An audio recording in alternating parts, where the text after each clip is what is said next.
Alright guys, sorry the videos are a little bit later today. I wasn't feeling well. I slept for like 12 hours and subsequently got dehydrated, so I had a splitting headache. But FYI, if you're going to sleep for 12 hours or you're planning on sleeping for 12 hours, drink a lot of water, because apparently it helps. But let's jump into it. So, interesting news has come out about the Kavanaugh accuser, Max Stier. Some of you may have remembered this from yesterday's video. He's a former Clinton lawyer. Oh my god, imagine my surprise. Did I not call this yesterday? Did I not say that this guy, who was a non-profit, I think it was him that was non-profit organizer, had ties to the Democratic Party? Oh my god. And don't worry, he's also apparently a Obama donator. Oh. You know, it's getting really, really hard to predict these outcomes, isn't it? It's like the writing's on the wall. But anyway, let's jump into it. So, Max Stier, the man behind the new sexual misconduct allegations against Supreme Court Justice Brett Kavanaugh, was not only a former classmate of Kavanaugh at Yale, but also a foe during the Bill Clinton impeachment trials. So no partisan whatsoever. Stier, 53, served on the team defending Clinton, while Kavanaugh served on the independent counsel Kenneth Starr team was investigating Clinton, as the Yale Daily News put it. In 1994, Kavanaugh joined the legal team led by Kenneth Starr that was looking into the President Bill Clinton's real estate dealings as a part of the Whitewater investigation.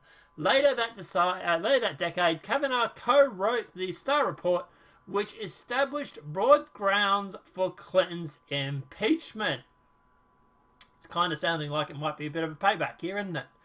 Why is it that all these people that are going after Kavanaugh also had something to do with Clinton back in the day?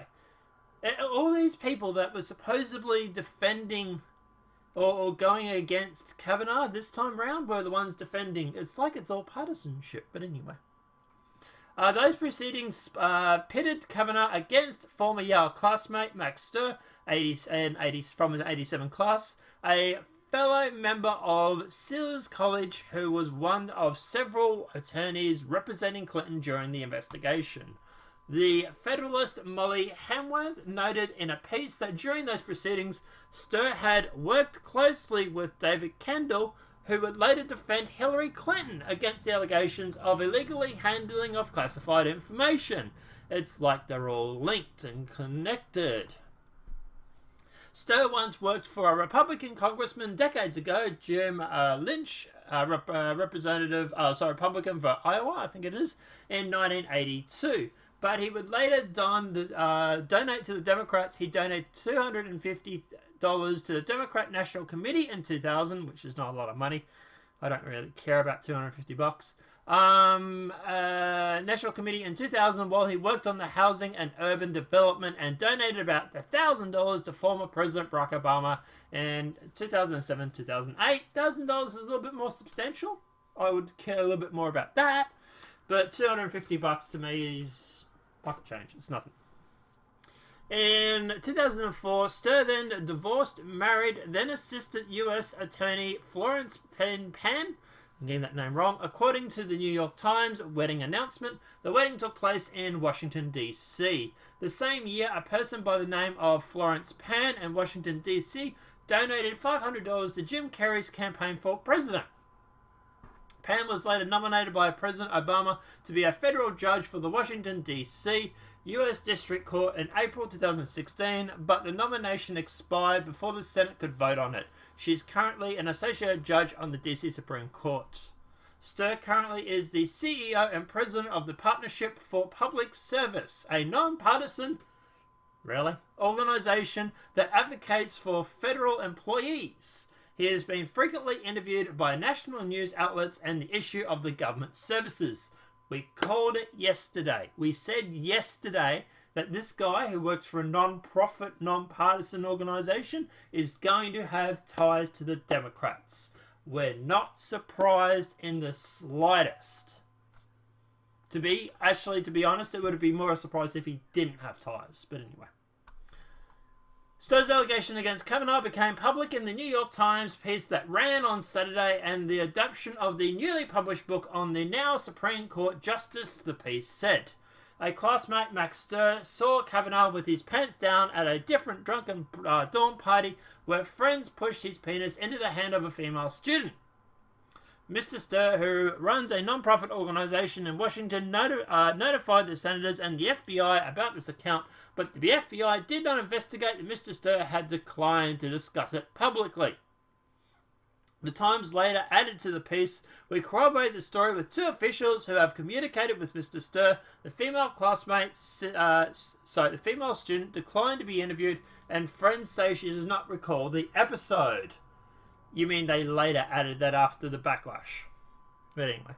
Former Senate Judiciary Committee Chairman Chuck Grassley said Monday during a floor speech that Stern never told his committee, which was overseeing Kavanaugh's confirmation and handling of the investigation into him, about this allegation, according to The Hill.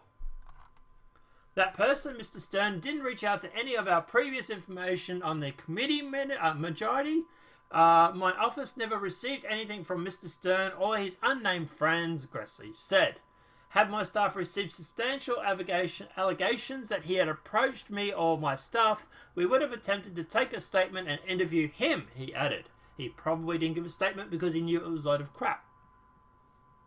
Stier reportedly had contacted a Democrat senator and the Senate Judiciary Committee, Senator Chris Coons, with allegations. Coons later would reportedly send a letter to the FBI Director, Christopher Wray, asking for the follow-up with Stier, copying Grassley and Senator Dianne Feinstein. How much more is there? Oh, not a lot. So, Grassley slammed in the New York Times during his speech asking who will watch The Watchmen. This week's report indicates some embarrassing, irresponsible missteps. He added, "This is not an allegation, it's barely a third-hand rumour," which I would agree with. You're right, it is a third-hand rumour about this Kavanaugh thing. It doesn't even pan out, to be honest.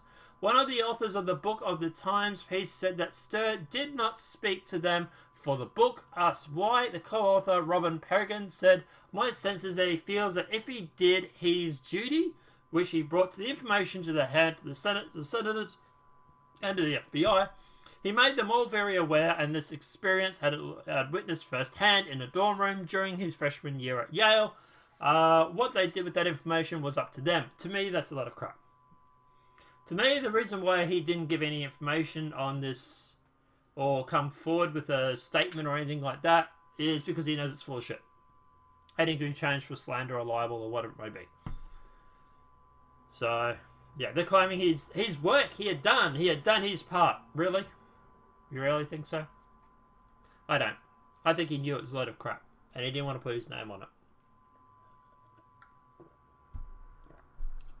Now, obviously, since then, we've also found out that Kavanaugh's book co-author admits she wrote the tweet the New York Times had to delete. So, Tuesday on ABC's The View, the co-author of the new book about Supreme Court Justice Brett Kavanaugh, Robin Peregrine and Kate Kelly, explained the controversial tweet sent by the New York Times opinion account. The Times had to delete and apologize for the tweet that that the author, Robin Peregrine, had admitted she wrote. So what'd she write? That's what I want to know. So Peregrine said it was misword tweet, but what happens at the Times is that reporters are asked to draft tweets, and we're also asked to draft headlines, and they don't always get sent out, and they often don't. She continues, "I drafted this with the mind to have actually the opposite effect." This seems like a lot of crap to me. This seems like at the end of the day, she's trying to backtrack. What did she write? Let's find out. So Trump is standing. So this is her on The View. So let's see. By Justice Kavanaugh. Surprise, surprise. He tweeted in reaction to your reporting that Kavanaugh should, quote, sue for libel, or the Justice Department should come to his rescue. Last night he called for, quote, the resignation of everybody at the New York Times, everybody involved in the Kavanaugh smear story. Your response? Our response is that we appreciate that the President of the United States is paying attention to our book. But, you know, I think what's been lost in all of this discussion is that what we tried to do is kind of what we always do as reporters, which is seek the facts and put them out there and let people come to their own conclusions. And okay, that's a lot of crap, because there's actually evidence to support the claim that these guys at the New York Times knew that these allegations were false. I think it was Tim Pool actually did a video on that today, actually, where he actually says there's evidence to admit, or possibility, that the New York Times knew these allegations were wrong. These new allegations don't hold up. And in fact, they actually removed evidence to support that claim to make it seem like these evidence held more water. So when you're sitting there claiming that the New York Times is going to, quote, is going to go through and just provide the facts, well, what about the facts that you don't put in? What about the evidence that you leave out deliberately because you know it goes against your agenda? Sorry, but you're full of shit right here. what we've seen, and I don't think we even anticipated to this degree, is that people have seized on certain things and magnified them for their own purposes. You mean people have seized on inaccuracies in your report, right? That's what you mean? You mean people have gone through and have seized on the fact that even the person involved in this does not remember the incident. That's the part that you're thinking that people shouldn't necessarily worry about? People shouldn't worry about the victim not being able to remember it? Frankly, it's fine to have a series of Democratic candidates calling for impeachment, but that was before the book came out, which is today. And you also have Trump kind of jumping on things as if we have an agenda, which, that was not our intent. Our intent... Oh, bullshit! Come on, does anybody think this girl does not have an agenda? Let me know in chat. Comments. To revisit these facts with detail and depth, and then kind of have people open their minds. It's kind of an important story, though, because if he perjured himself when he was testifying under oath, then that's an impeachable offense, correct? It's perjury. Yes, that would be an impeachable offense. So here's my question. Has anyone actually read the book? Anybody that has, any of the folks who have been tweeting about it? It's a good question, because it's out today. The pub day was today, and it was embargoed till today. Okay. And, except for those. Sonny has. Of course. That's the question, Whoopi. That's the question you're going to ask. Is not about why hasn't this woman, who is supposedly the victim, been able to remember. That you're more worried about whether anybody has actually read the book. Really? I would be more concerned about why supposedly victim can't remember the incident ever happening. That to me would be more of a concern. But we all got the book. We all got the book, but I'm saying... I would love for those candidates to read it and then come back, and they can still have their stance, but read the full picture of what went. Just pay me the $30 to read the book before you go arguing about the witness not being able to remember the incident, please. I need the money. That's right. You guys wrote. It's a rush to judgment, and I feel like we're living out right now, right here at this table, a version of the kind of the vortex and the problems that we're writing about as it pertains to last year. Speaking of rushing to judgment, because the New York Times social media team also got a lot of blowback for tweeting that the alleged sexual assault, quote, may seem like harmless fun. They then had to delete the tweet and apologize for it. And okay, so that's the tweet they're talking about there. Well, it took us 2 minutes, but we finally got there. So that's the tweet that she supposedly written. All right. I wonder if they're going to talk about this witness not remembering it. We should probably keep going. Let's keep going. Let's see if they bring up the witness not remembering. Politico's now reporting, Robin, that you wrote that tweet. You can see how whoever wrote it, it could be tough for people that have been sexually assaulted to read a tweet like that. Was it you that wrote it? And if so, why not just say it was me and it was wrong? And okay, let's move on. Now, on The View, I am going to put this matter to rest. Make some news right here. No, I'm kidding. It was a misworded tweet, but what happens at the Times is, the reporters are asked to draft tweets We also asked to draft suggested headlines. They don't always get used. They don't always get sent out. They often don't. I drafted this with this in mind, to have actually the opposite effect, which is to anticipate those who would say, a guy pulling down his pants at a party when they're drunk is, on the spectrum of sexual misconduct. It's not sexual assault. It's not rape. What's the big deal? And to try to put in context Deborah Ramirez's experience and to say, actually, it was a big deal. But she can't remember it. It's such a big deal. She's blocked it out of her memory and can't remember the incident ever happening. The only person that supposedly remembers it is this Democrat operative, and let's call him for what he is, who's donated to Obama and was a lawyer for the Clintons. No. Stop. I know what you're all thinking. You're all thinking that he has an alternative motive. Let's not think that, okay? Everybody has nonpartisan... Yeah, you're right. He has alternative motives. And that this can be quite meaningful, depending on where you come from. Maybe for me, a New Yorker, I would have said, get that out of my face. She was coming from a very sheltered Catholic... If it had been me, I probably would have punched him in the dick. But, that's me. upbringing in a lower income kind of community, and she was a person of color, and she felt like maybe she didn't deserve to be at Yale in the first place. And so having that happen and have people laugh at her and target her was actually hugely meaningful and made an impact on her life for the rest of her life. So for those who minimize it was such an impact, she can't remember it. It and dismiss it, I was trying to help them understand that it had the She dismissed it. She's literally dismissed it.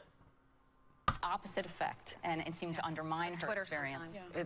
And that's what the book, a lot of the book is about, trying to do. Explaining the culture that she encountered when she Which got actually there. is something people experience even now. That was 36 years ago. But that's why we actually use that excerpt, because we feel like it's a timeless experience. Not everyone comes to Yale equally equipped to navigate that environment. And I have a heart out, but thank you for explaining that. A Supreme Court spokeswoman said Kavanaugh had no comment on the new allegation or the calls for impeachment and has previously denied all allegations. All right. So they don't ask about the witness not remembering it. Shock me horror. Alright guys, that's basically going to be the video today. I was wondering if they were going to mention it. Let's check the comments before we do.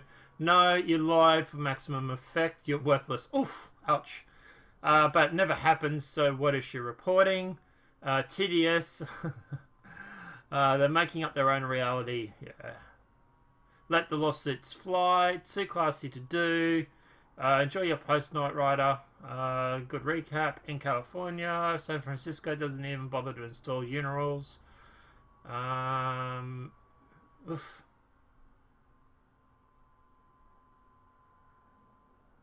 Pure political fantasy. Like, obviously this is Breitbart, so it's obviously going to be more right-leaning than anywhere. But, yeah.